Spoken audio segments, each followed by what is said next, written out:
Buenos días, bienvenidos al CSC 2019 y Endovascular TV. Esta mañana tengo el placer de contar con Alain Khair, vicepresidente de Orbusneich, para hablar de lesiones complejas y de cuáles son las soluciones que hoy en día desde las empresas que nos ayudan para tratar a nuestros pacientes nos proponen hoy. Alain, today we see more and more in our cath lab patients coming with complex lesions. I mean, as we were discussing before, type A lesion is something from the past. All we say today are complex. We got bifurcations, calcified lesions, long lesions. And you, as the vice president of Orbusneich, you have put a campaign which is quite attractive, Simplify the Complex. That's your philosophy. Mm-hmm. Can you explain me what is that campaign, Simplify the Complex, that Orbus has put on the table? Thank you very much, Tony. Yes, indeed. We are a company that listen to the market and listen to the needs and the patient issues in terms of different lesions. You just mentioned that there is more and more we see type C and type B2 lesions, and consequently there is a need for an advanced technology that could help treat these patients. The Orbusneich campaign, in terms of addressing the unmet need through the Simplify the Complex, is through a variety of devices. Those devices, we feel as a research and development company to start with, that the patients with severe lesions will benefit from what is in this campaign. This campaign is pretty much evolves around several devices, and one of the family of the devices is what we call for example, the CTO toolbox. The CTO toolbox is years of research and consultation between clinicals and engineering, as well as the marketing as well, looking into what's the market needs. So the company is in the process of bringing to the market a panoply of devices under the umbrella of the CTO toolbox. In addition to that, we're also working on some other devices that would facilitate the severe anatomy, how to manage the severe anatomical lesions. I understand that you are working on that, but it's something that will come into the future. It's not ready yet. It's almost there. It's almost there. Yes. But let's talk about that you have there at that moment. For instance, you have a balloon. I know that the acceptation of the balloon is quite nice. Which is the differential characteristic of that balloon compared to the others? And which are the scenarios in which you think that balloon could be very useful to treat complex lesions? Absolutely. I think if you look at the Sapphire family, and in particular you look at the Sapphire 2 Pro, and you take the smallest diameter, which is the 1 millimeter diameter, this balloon has proven to be a one to go for, basically, in terms of complex lesions and tight lesions as well. And we have several scenarios where many times the microcatheters cannot cross certain lesions, and the Sapphire 2 Pro 1 millimeter managed to get to the lesions. If you don't cross, of course, you cannot treat. So that tells us the importance of having a balloon that help you get to the lesion before you can treat that lesion with stenting and so on. So one of the features and the characteristic of the Sapphire 2 Pro is the balance, a balance between all the components of the balloons, from the tip to the hub. And one of the area which we focused more in improving, in addition to low profile, in addition to good pushability, crossability, like every other balloons in the market, we looked more into the most sensitive or the weakest part of any balloon, Tony. If you look at balloons in general, you have a stainless steel part, which is the shaft, and then you have the plastic part. So when you connect the two together, you come up with, from the physics point of view, when you start pushing the balloon, you have that weak part, the weakness. So what we did with the Sapphire 2 Pro family and even the Scoreflex as well, we created that transition zone where we could help putting specific material between the two parts of the balloon that will absorb the force and reduce, for example, the kink, problem we have with all the balloons, and gives you more pushability. And we see that on the clinical practice today, that it's really beneficial. I guess you're right. This is extremely important to to have a transition all the way on the catheter, and do not forget the tip, which is something important to cross lesions. I had the opportunity to work with that balloon in CTOs, and I can certify what you were telling. Thank you. The other product that is in the market that you have commercialized in Spain, which is the combo. All people know the combo, but maybe I don't know in which depth of knowledge they have about this product.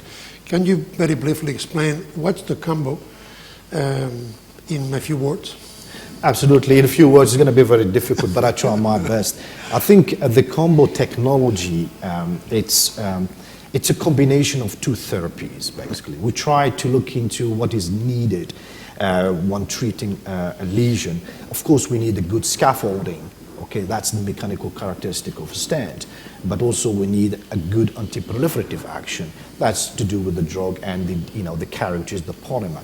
And what else do we need, Tony? We need a good reendothelialization and rapid healing. So what we try to do through the combo technology is to incorporate everything in one platform. So we incorporated a luminal aspect of the therapy, which is the inducing and the accelerating the endothelialization through a CD34 antibody. This is a well-established technology, and we have more than 75 publications to support the proactivity of having a CD34 antibodies in the stent. And then, of course, we picked the best or the most commonly used polymer at the abluminal side of the stent. We use a PLA-based polymer with a 90 days degradation time. We need to get rid of the polymer as quickly as possible. And also we have a good distribution of this limus drug, so we can maintain a good antiproliferative action. So consequently, we try to provide the physician and the patients with the comprehensive platform that could address all the needs you need for stenting.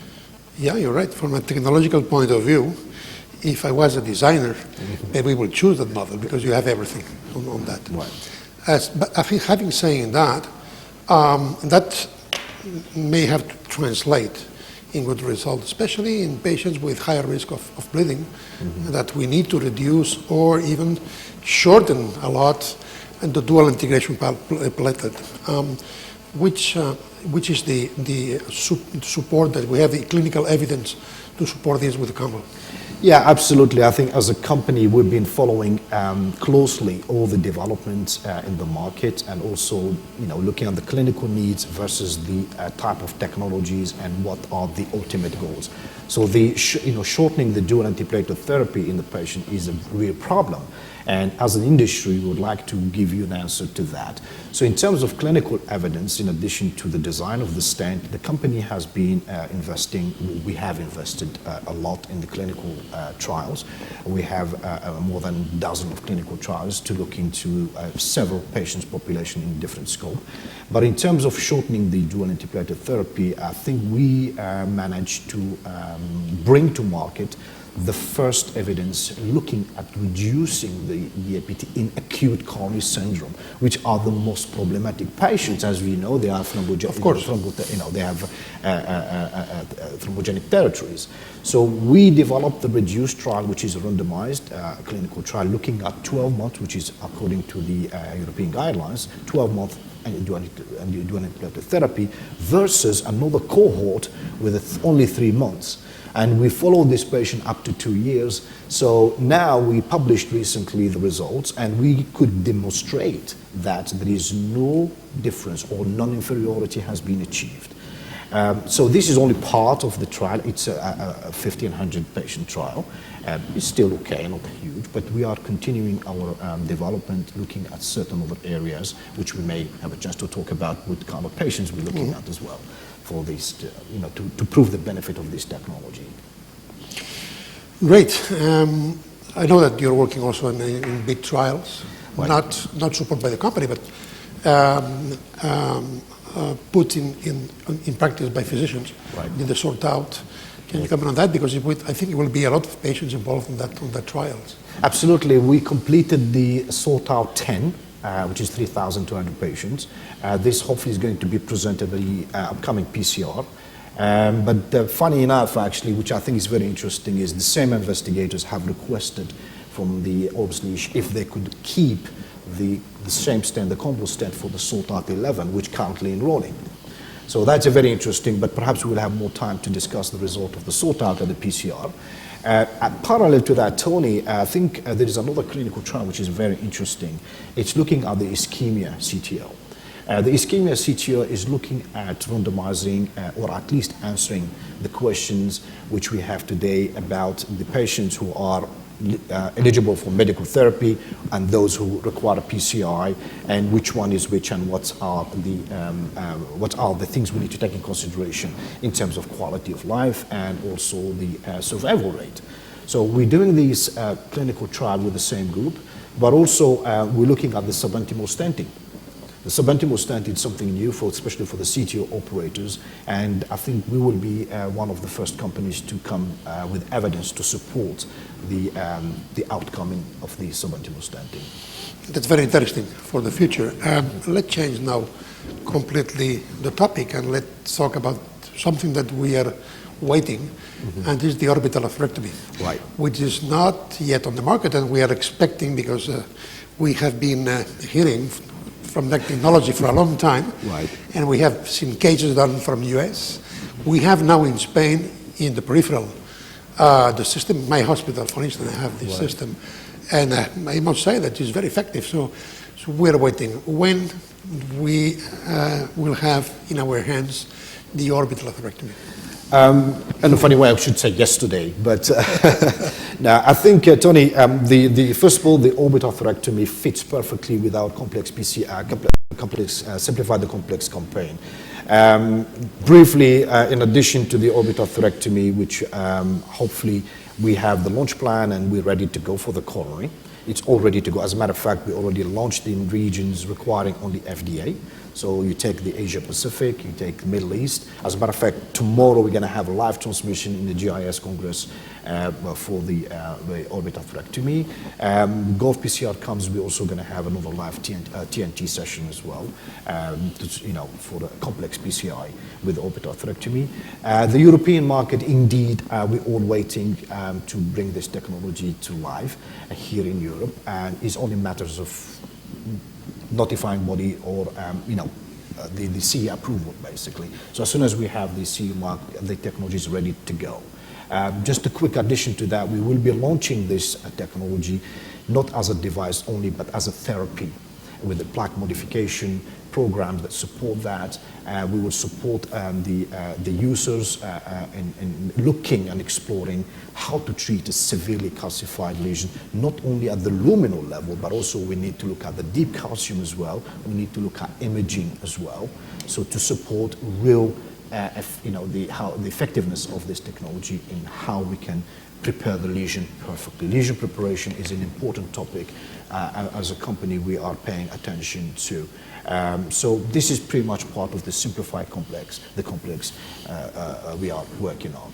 It's nice to hear that from you, because you're right that we have more and more different devices to treat the same problem, and we must know very, very precisely which situation will be, this device will be better than the other one, which are the advantage of this device in front of the others, and to know that we need to develop all that we're talking. It is not just a procedure. It's something much more complex. Absolutely. It's a kind of understanding that doing plaque modification is not just using the device. It's a philosophy, and you need to implement that. So it's very welcome as a company. You will take care of not only of the device but of the concept too. So that's very attractive. Absolutely, I think this is the point really, is we look into, yes, we bring the device in terms of ease of use and the effectiveness for the patient, but also you need to look at the disease, and you look at the application as a whole, and what can we do to investigate more and to improve more on the treatment. And obviously, I don't think there is a clear answers to that today. So. You're right, there's a lot to do. Yes. And finally, you're a company very active in developing new tools for us, and which are new pipeline for the future? what we can expect from Orbusneich in the incoming months and years? Well, actually, all I can say, we have a very, very active R&D department. And when I say R&D, Tony, it's not only engineer and clinical, and it's also our the physicians, the interventionist as well. So we're working on a series of devices. For example, the CTO toolbox is coming up. We're looking at the new configurations and design of microcatheters, what else can we do to improve on the existing platforms? And I think we found the answer to that, so we're bringing a different type of microcatheters, catheters that you can shape in order to address certain anatomies. We looked into the material. We're bringing like a unique design, like a 19-hole instead of coil, and it's a one-piece core material. We're bringing the smallest balloon again, in terms of profile. That's the Sapphire 3 is coming up in Q2 next year. So we're bringing a non-compliant and semi-compliant at the same time balloon with a high rate of burst pressure versus a very low profile in the one device. So this pretty much, we're looking at the re-entry catheters, we're looking at the guided extension catheters with a unique design as well. So there's plenty to come, actually, which I hope with the primary objective is to give you an alternative that could really, really create value to patients. So to the patient and the physician as well. We don't want a lot of radiation, we don't want a lot of contrast used for the patients. If we can reduce the time by giving you a tool that will facilitate the procedure, that's our aim. That's what we're trying to do as a company. Fantastic, Alain. It has been a pleasure to talk with you and see that what Orbusneich has and giving a more understanding of the company for all our audience. So enjoy the CSC 2019. I hope we will be with us next year. Thank you very much. Thank you very much, Tony. Pleasure. Thanks for having me. Pleasure. Thank you. Bye-bye. Thank you.